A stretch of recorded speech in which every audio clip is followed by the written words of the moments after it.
Épidémie du virus Ebola en RD Congo. Béni devient officiellement le nouvel épicentre de la maladie.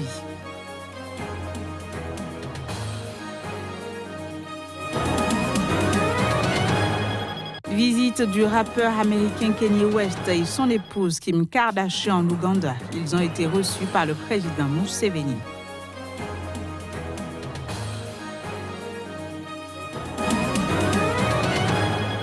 Puis qualification à la CAN 2019, l'international de football Kondobia dispute un match contre la Côte d'Ivoire en Centrafrique ce mardi.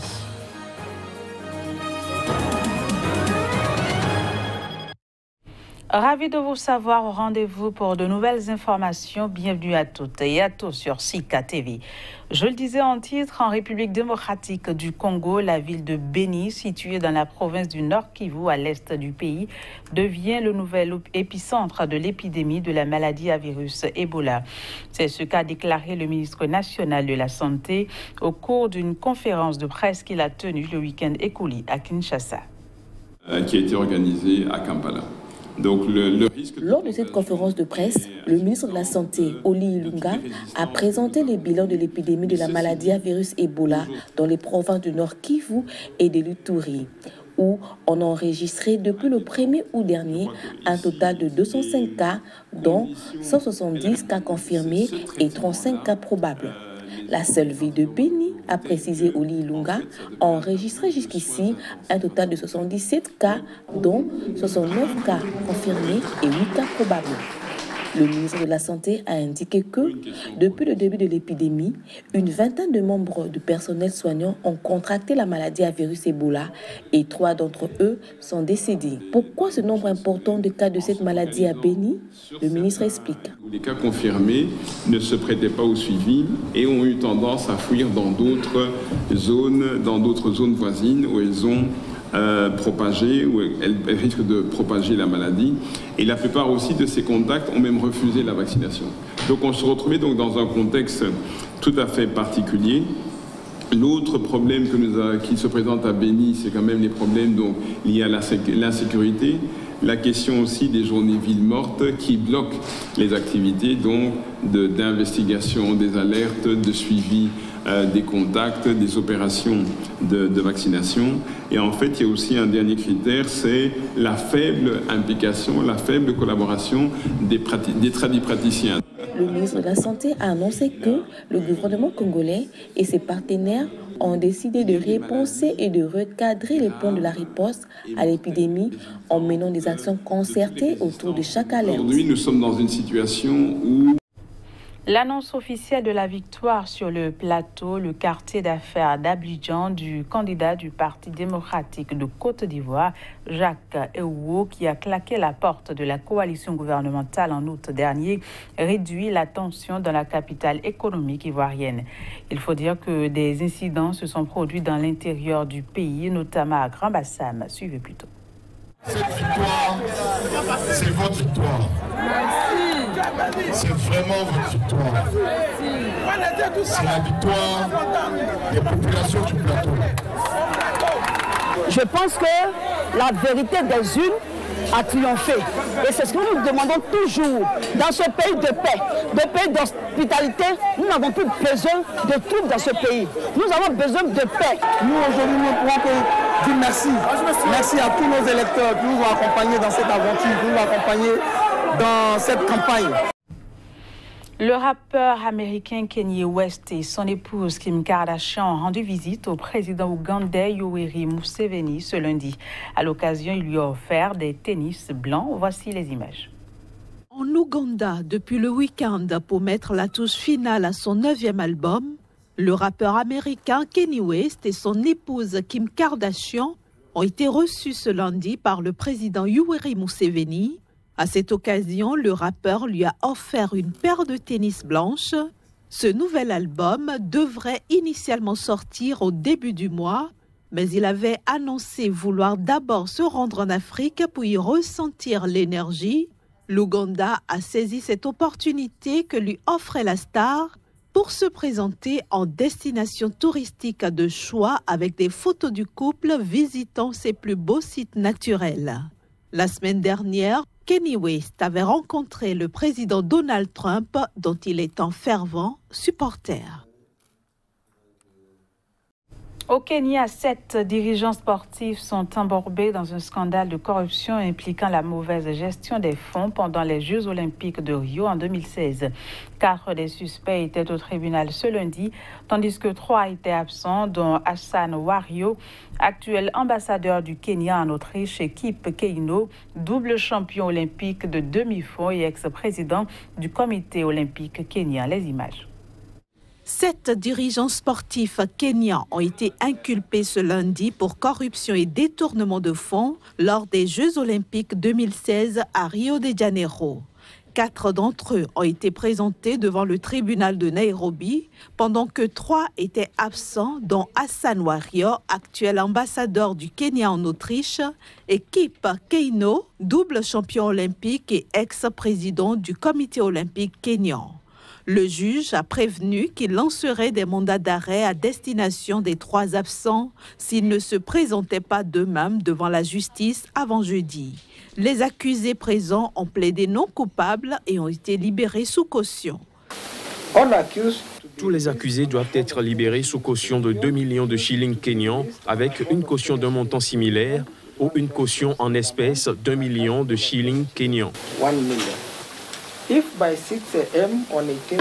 Si le 18 octobre 2018, à 6 heures du matin, les accusés ne se sont pas présentés à la DCI, des mandats d'arrêt seront délivrés immédiatement. Les 7 dirigeants doivent répondre d'accusations d'abus de pouvoir et de non-respect des lois sur la gestion des fonds publics en lien avec le détournement de plus de 500 000 $ lors des JO 2016. La corruption est fréquente au Kenya où des millions de dollars d'argent public sont détournés chaque année.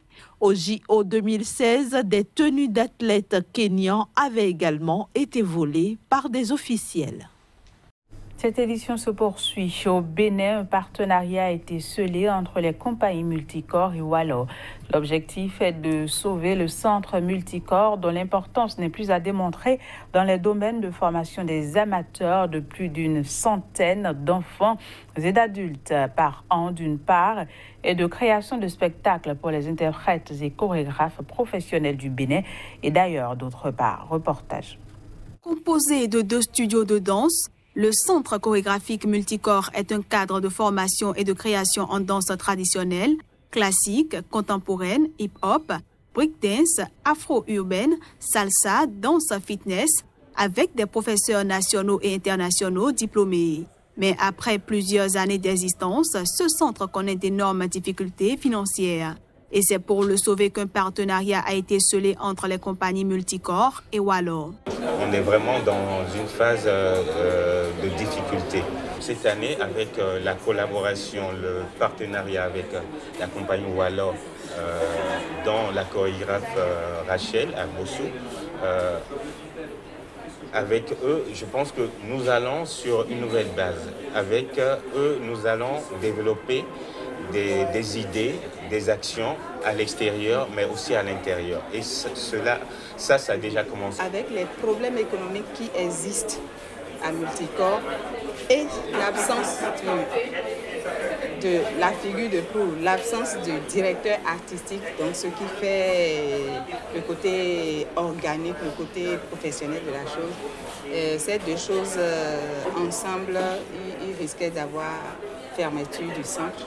Alors, grâce à Adrien Guillot qui a fait un travail formidable d'audit ici, qui a proposé des solutions, nous avons été appelés à collaborer avec Multicorps pour essayer d'apporter notre expertise à nous. Au nombre des nouvelles résolutions, les activités de Multicorps vont s'élargir à d'autres disciplines artistiques nécessaires à l'épanouissement des enfants, telles que le théâtre, le piano, la guitare, le dessin, le cirque et la percussion.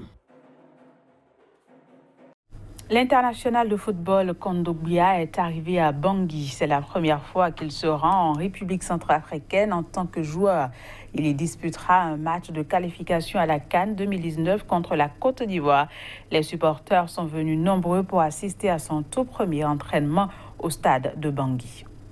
J'ai un joueur préféré, Kondogbia, Geoffroy Kondogbia, qui est espagnol. Le terrain efficace, performance très bon. Je pense qu'on a gagné 5-0 même. J'apprécie également Kondogbia parce que je suis vraiment heureux pour qu'il soit là, pour qu'il vienne jouer également. Parce que Kondogbia, c'est un bon milieu de terrain, il joue bien en Espagne là-bas. C'est pour cela que je suis heureux également. Demain, pour nous, c'est un match important. Ça fait 1 an qu'on n'a pas joué ici. C'est la 4e journée des éliminatoires de la CAN. Voilà, c'est un match qu'on est obligé de gagner, parce que si jamais on ne le gagne pas, il y a de grandes chances qu'on sorte de la course à la qualif. C'est quand même un joueur qui joue au haut niveau, qui a joué en équipe de France, qui joue à Valence, qui joue à la Ligue des Champions. Un très bon joueur aussi, voilà, ça il faut l'ajouter. Et voilà, c'est la première fois qu'il vient à Bangui pour jouer, parce qu'il vient régulièrement ici en vacances. Donc forcément, les gens ils ont envie de le voir, parce que demain, mardi, c'est pas tout le monde qui pourra être dans le stade, donc il y en a qui profitent des entraînements pour le faire. Une place importante était réservée aux auteurs africains à l'édition 2018 du Salon du Livre de Francfort, signe selon les organisateurs de l'importance et du rayonnement croissant de l'industrie africaine de l'édition. 34 maisons d'édition de 19 pays différents africains sont présentes à Francfort où se tient le plus grand salon de la branche. Reportage. En période de tempête populiste, la foire du livre de Francfort, la plus grande manifestation mondiale dans l'édition, qui s'est ouverte ce mardi, s'annonce particulièrement politique. En effet, il s'est ouvert par un message clairement pro-européen et un discours de Federica Mogherini, chef de la diplomatie européenne. Le mot d'ordre choisi cette année promet de nouveaux débats enflammés. Et ce, après une édition 2017 placée sous le signe de la controverse suscitée par l'invitation d'un éditeur allemand d'extrême droite. Aujourd'hui, n'importe quel acteur africain qui a envie d'écrire peut se mettre à écrire et peut avoir l'espoir d'être publié, ce qui n'était pas le cas avant, même pas quand j'ai commencé dans les années 80.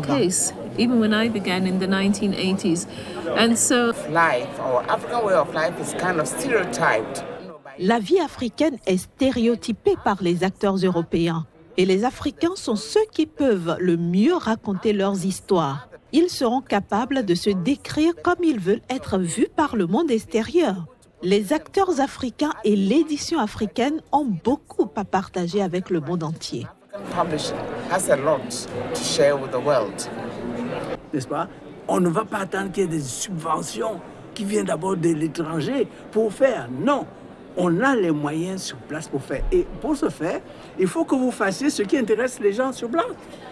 Et non pas ce qui intéresse les Français qui sont à Paris ou bien à Washington. Fais d'abord ce qui intéresse les tiens sur place. Quels sont les problèmes qui les intéressent? Ils vont te lire. La foire, où des prix seront remis aux meilleures adaptations audiovisuelles de livres, consacrera aussi une place inédite aux livres audio. À la fin de ce journal, merci de l'avoir suivi. L'information continue sur SICA. À bientôt.